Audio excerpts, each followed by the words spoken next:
bienvenue dans le monde de l'animation. Je suis contente de vous retrouver pour cette année 2025. Je reviens un peu tard, la vidéo sortira le 20 janvier, mais c'est pas grave, le principal c'est de revenir.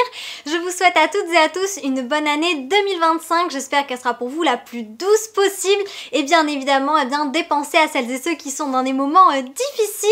Cette semaine, ça va être une semaine 100% 2024. Voilà, je vous fais les vœux 2025 et je vous dis on retourne en 2024, mais vous allez voir, c'est pour de bonnes raisons, puisqu'on va commencer cette semaine par les animés Awards français 2024 de Canimi, et on enchaînera, vous verrez, avec des tops 2024, ce que finalement je n'ai pas pu sortir en 2024, mais si vous me suivez un petit peu, vous me connaissez, je ne suis jamais à l'heure. Allez, c'est parti pour cette première vidéo 2025.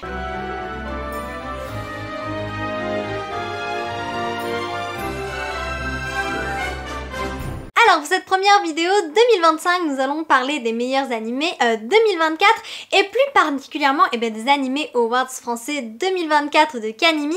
Canimi, c'est une association sur le cinéma d'animation japonais.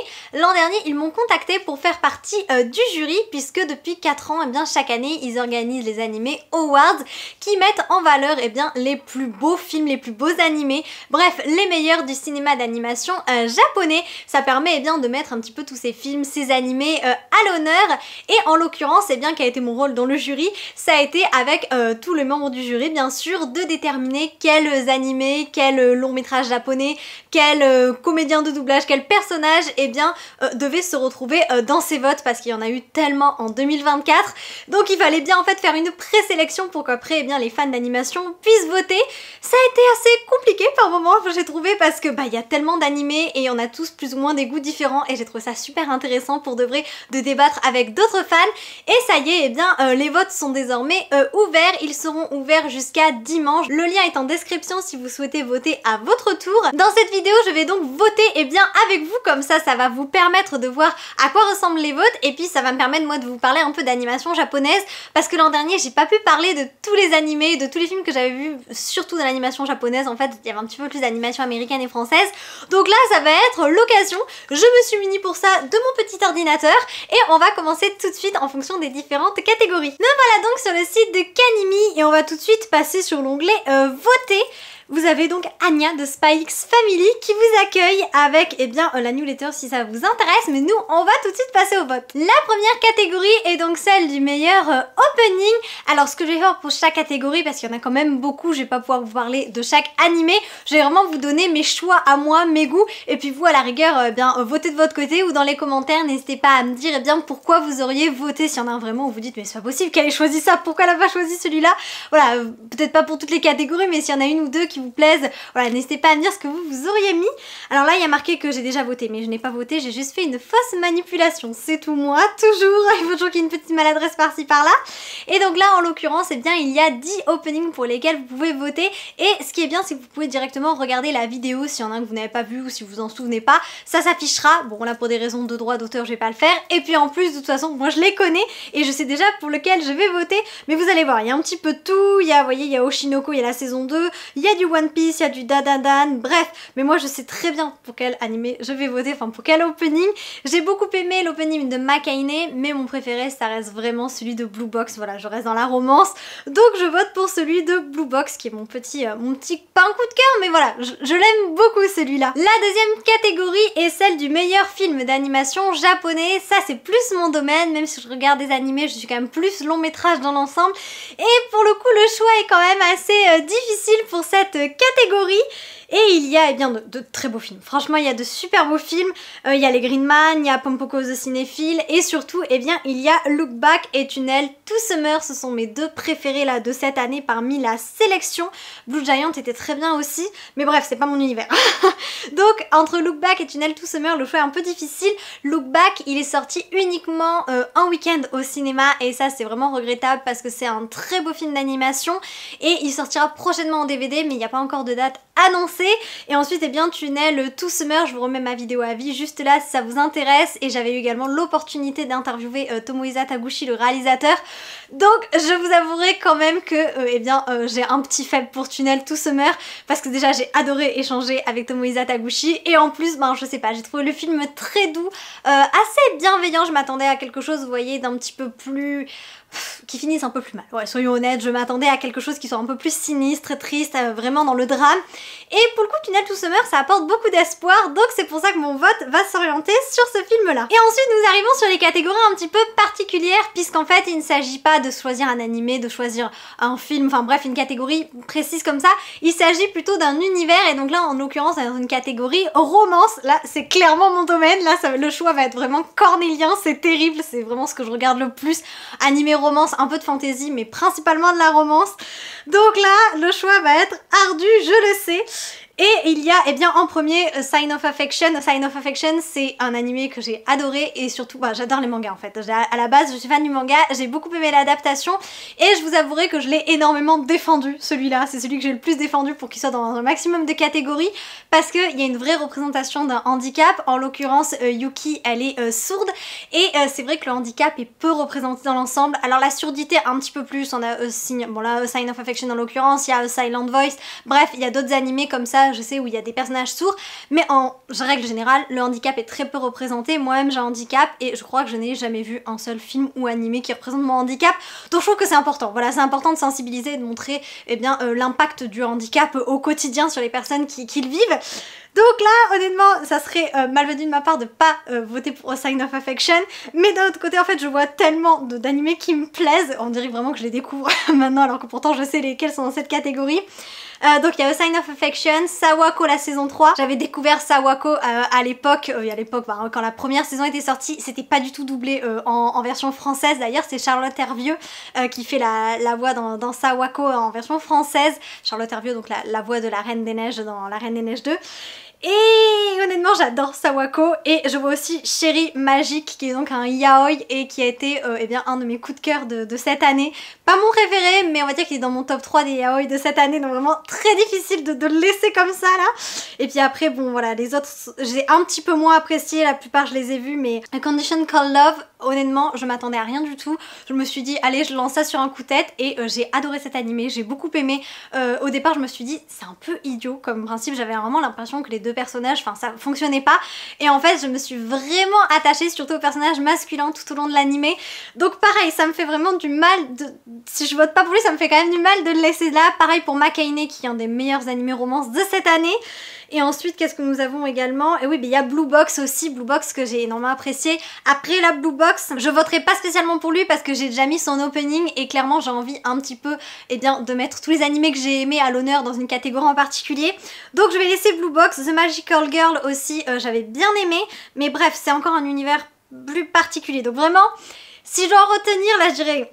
Allez, si je dois vous donner mes préférés, c'est Blue Box, A Condition Called Love, Makaine, et après, bien sûr, Chérie Magique, Sawako saison 3 et A Sign of Affection. Honnêtement, c'est... Si je dois voter là comme ça, je serais tentée de dire Chérie Magique parce que j'ai adoré, j'ai vraiment adoré, mais je peux pas laisser A Sign of Affection. Pour moi c'est tellement doux, c'est tellement beau et la représentation du handicap, bref tout y est et voilà, donc je peux pas passer à côté, donc je vote pour A Sign of Affection, mais au moins je vous ai donné les autres animés que j'aimais beaucoup dans cette catégorie. Vient ensuite la catégorie meilleur drame. Là clairement c'est moins mon domaine, moi je n'aime que les happy end et les films animés tout mignons, tout doux. Dans les drames généralement, ça porte bien son nom, il y a du drama, donc peut-être que vous trouverez votre beau bonheur parmi la sélection. Heureusement il y en a un que j'ai plus aimé que les autres, je ne les ai pas tous vus, hein. Attention, hein, je passe pas non plus ma vie accrochée devant ma télé, donc il y en a plein que je n'ai pas vu parmi les drames. Néanmoins il y en a quelques-uns que j'ai quand même regardé, et là en l'occurrence bon il y en a plein, voilà, il y a même du Netflix, il y a Beastars, bref, Beastars je crois d'ailleurs on dit plutôt comme ça, bref il y a Jellyfish, j'aime pas du tout Jellyfish, je sais pareil que c'est un anime qui est assez aimé mais moi j'accroche absolument pas. Il y a Oshinoko saison 2 2 qui revient également, ReZero, pour le coup j'avais bien aimé mais j'ai pas vu la saison 3 donc je peux pas dire. Et il y a surtout les carnets de l'apothicaire pour 2, et là pour le coup j'aime beaucoup les carnets de l'apothicaire, que ce soit en manga ou même l'adaptation en roman, je trouve que c'est un très bel univers, donc je vais voter pour celui-là, mais voilà, n'hésitez pas à descendre jusqu'en bas et à bien regarder, mais je vote quand même pour les carnets de l'apothicaire. Passons donc à la catégorie de la meilleure fantasy, qui là revient un peu plus dans mon style, et encore une fois assez difficile de départager quand on aime plusieurs des animés, et là je vous avouerai que je vais vous dire un peu avec lesquels j'hésite. J'aime beaucoup Wistoria, qui est un univers pour le coup vraiment très fantasy et qui me fait un petit peu penser, vous allez dire mais dans quel délire elle part, à Shirayuki aux cheveux rouges qui est plus de la romance, mais je trouvais qu'on retrouvait un petit peu quelques touches comme ça et c'est pour ça que ça m'a beaucoup plu. Et ensuite ReZero, donc la saison 3 que je n'ai toujours pas vue, mais c'est un univers aussi que j'aime. Et il y a Glouton et Dragon, j'en ai entendu beaucoup de bien et dans les débats je crois qu'il a été quand même assez défendu celui-là, donc peut-être qu'il aura une chance aussi de s'élever un petit peu, mais pour le coup moi je vais voter pour Frieren, le cours 2, parce que j'aime beaucoup l'animation et j'aime bien l'univers, mais surtout l'animation, je trouve que l'animation est très belle, donc c'est pour ça que je vais plutôt privilégier celui-là. Passons à présent au meilleur comédien de doublage japonais. Là c'est un petit peu plus difficile et puis ça dépend si vous regardez les animés en VO ou en VF. Moi ça dépend vraiment, je vous avouerai que je regarde autant de VO que de VF, déjà ça dépend si la VF est disponible et ensuite ça dépend en fait de ce que je préfère selon l'animé, c'est vraiment pas... c'est pas que je préfère la VO ou que je préfère la VF, ça dépend vraiment. Voilà, Sign of Affection, je l'ai regardé en VF et ça tombe bien parce qu'après j'ai rencontré une des comédiennes de doublage. Et vous voyez, il y a des animés que je regarde en VF, il y en a que je regarde en VO. Bref, honnêtement, ça dépend. Donc là, en l'occurrence, eh bien, il y en a 8. Il y a des hommes, il y a des femmes. Je vous laisse un petit peu regarder vous de votre côté qui a fait quoi parce que c'est pas évident de toujours s'y retrouver. Mais pour ma part, je vais plutôt me tourner vers Shion Wakayama puisque, eh bien, elle a doublé dans Makaine et aussi dans Dadadan. Même si j'ai pas été fan de l'opening, j'ai quand même bien aimé l'animé en général, donc je trouve qu'elle a eu deux personnages assez intéressants, donc je vais plutôt partir sur elle pour ce vote là. Pour les meilleurs comédiens et comédiennes de doublage français, là c'est un petit peu plus délicat parce qu'il y a vraiment 3 comédiens et comédiennes pour lesquels j'ai envie de voter, et d'autant plus qu'il y a des comédiens et comédiennes plutôt célèbres quand même, dont on a l'habitude d'entendre la voix, notamment Emilou Holmes qui fait beaucoup de voix, c'est la voix d'Anna dans La Reine des Neiges, c'est la voix eh bien aussi de Mercredi Adams sur la série Netflix, bref elle fait énormément de voix, donc évidemment j'adore sa voix.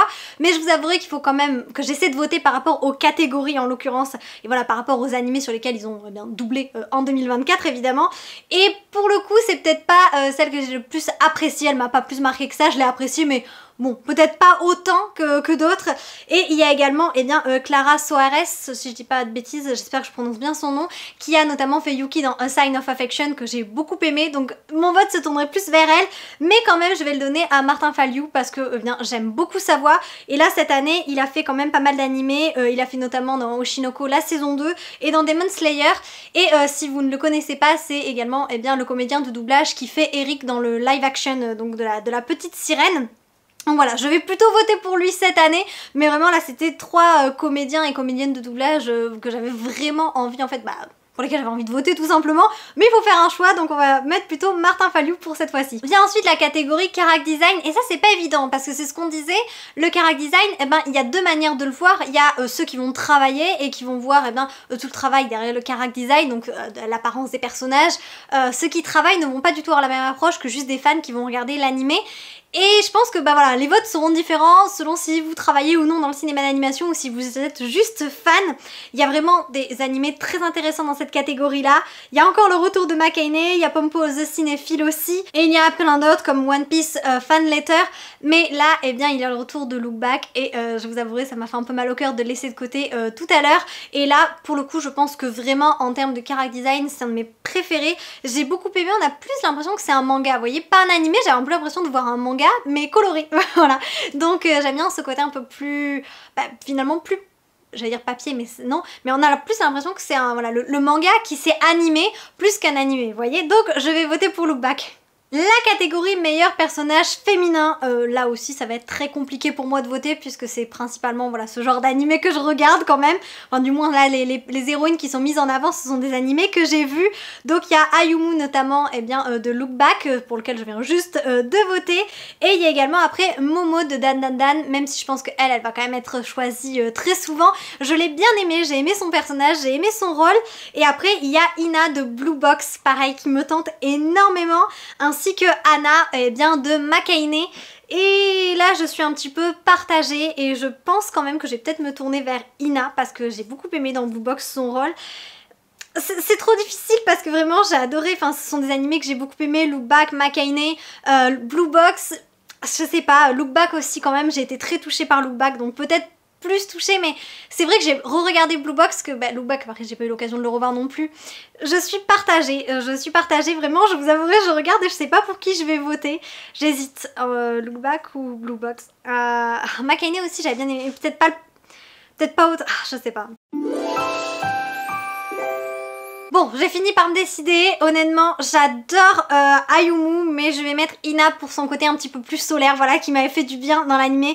Elle est plus gaie, voilà, donc allez, on va prendre Ina, mais vraiment, j'aime les deux. La catégorie meilleure animation à présent, et ça c'est un petit peu comme le character design, même si c'est peut-être un petit peu plus propre à chacun, c'est pas forcément, j'imagine que ceux qui seraient dans l'animation ont encore un œil différent sur l'animation en général, mais quand même j'ai l'impression que ça dépend plus aussi du style personnel de chacun. Et encore une fois, je retrouve des animés que j'aime beaucoup graphiquement, donc dont je trouve l'animation très jolie et très fluide, donc pas évident de choisir, mais il y a quand même, j'hésite entre Frieren Cours 2 et Makaine que j'ai laissé de côté tout à l'heure. Dan, je suis pas une grande fan de l'animation, l'animé est sympa, mais voilà, pas à ce point. Solo Leveling aussi est très belle animation. Ah là là, franchement ça m'embête. Et j'hésite, si je dois choisir en termes de préférence c'est Makaine, mais est-ce que si je parle d'animation en général, je trouve pas que Frieren est plus impressionnant. Solo Leveling aussi, après c'est moins mon univers. Je pense que je vais prendre Frieren, mais voilà, Makaine et Solo Leveling méritent beaucoup aussi. Pour la meilleure bande son à présent, alors là je vais pas vraiment faire durer le suspense parce qu'il y a qu'une seule bande son que j'écoute encore et en fait c'est ça qui compte pour moi. Quand vous l'entendez dans un animé mais qu'après vous n'êtes pas capable de la ressortir, que vous ne l'écoutez pas à côté, c'est que pour moi la bande son n'a pas été assez percutante. Et là pour le coup, même s'il y en a j'ai bien aimé dans l'animé, dans l'ensemble, je vais mettre Look Back parce que c'est vraiment le son que j'ai plus aimé, c'est assez doux et je les ai réécoutés plusieurs fois, donc pour moi c'est ce qui m'a le plus marqué, même si bon Dan c'est encore particulier, mais pour moi c'est ce que je disais quand on débattait avec le jury, pour moi c'est pas un animé dont on va réécouter les enregistrements, vous voyez, c'est bien dans l'animé, c'est un peu bizarre avec les aliens, les machins, les ci, les là, bref c'est sympa, mais après écouter comme ça avec des écouteurs, non clairement pas, donc je vais plutôt mettre Look Back. Et un que j'avais beaucoup aimé aussi cette année c'est Spice and Wolf, en termes de son c'était très doux, mais je l'ai beaucoup écouté, enfin je l'ai réécouté plusieurs fois cette année, bon là en l'occurrence il y est pas, donc je vais mettre Look Back parce que pour moi c'est encore ce qui se rapproche le plus de mes goûts. Après le meilleur opening, passons au meilleur ending, et là encore une fois vous pouvez écouter si ça vous intéresse et si vous voulez voir un petit peu à quoi ressemblent les différents endings. On retrouve encore une fois les Dan, on retrouve des animés qu'on a déjà vu passer, et il y en a également des nouveaux qui se retrouvent là uniquement que pour l'ending. Il y a Oshinoko saison 2, j'avais bien aimé l'ending, mais je vais voter pour Makaine là pour le coup, vraiment pour une fois, ça va, je ne laisse pas de côté ce coup-ci, je vote pour son ending. Passons à présent à la meilleure suite, et là le vote est légèrement différent, vous allez voir, puisque vous pouvez en fait voter, enfin vous pouvez pas voter pour un seul animé en particulier, vous allez devoir marquer si selon vous il doit gagner, si c'est plutôt favorable, si vous êtes neutre, défavorable, si pour vous il ne doit pas gagner ou si vous ne l'avez pas vu.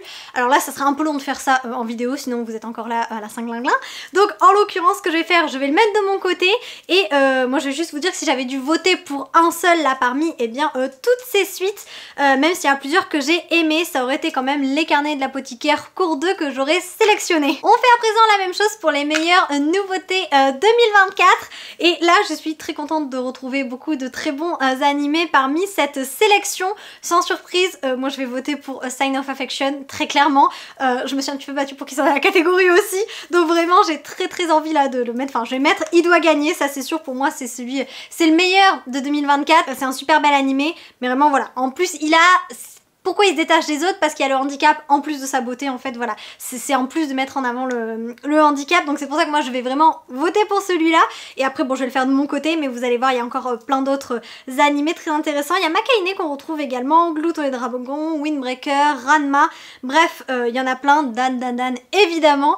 Donc voilà, je le fais de mon côté, mais en tout cas, si je dois voter pour un seul, c'est A Sign of Affection. Et bien voilà, c'était la dernière catégorie. Les votes sont à présent terminés, et je peux même, télécharger tout ce pourquoi j'ai voté. Je peux télécharger mon image avec comme ça, eh bien mes préférences. Honnêtement, je vais le faire parce que je trouve ça plutôt sympa. Voilà, comme ça je l'aurai en souvenir. Voilà donc pour cette vidéo, eh bien de la meilleure animation japonaise 2024. J'espère que ça vous aura plu. J'ai bien aimé voter avec vous. Je trouve ça plus sympa en tout cas de pouvoir, eh bien, à chaque choix expliquer pourquoi je choisis cet animé là en particulier.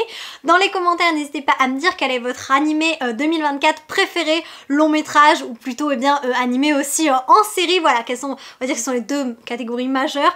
Donc quelles ont été vos préférences 2024 et surtout, ben, n'hésitez pas à voter à votre tour. Du coup, le lien est en barre de description. En espérant vous avoir apporté un peu de magie, à bientôt!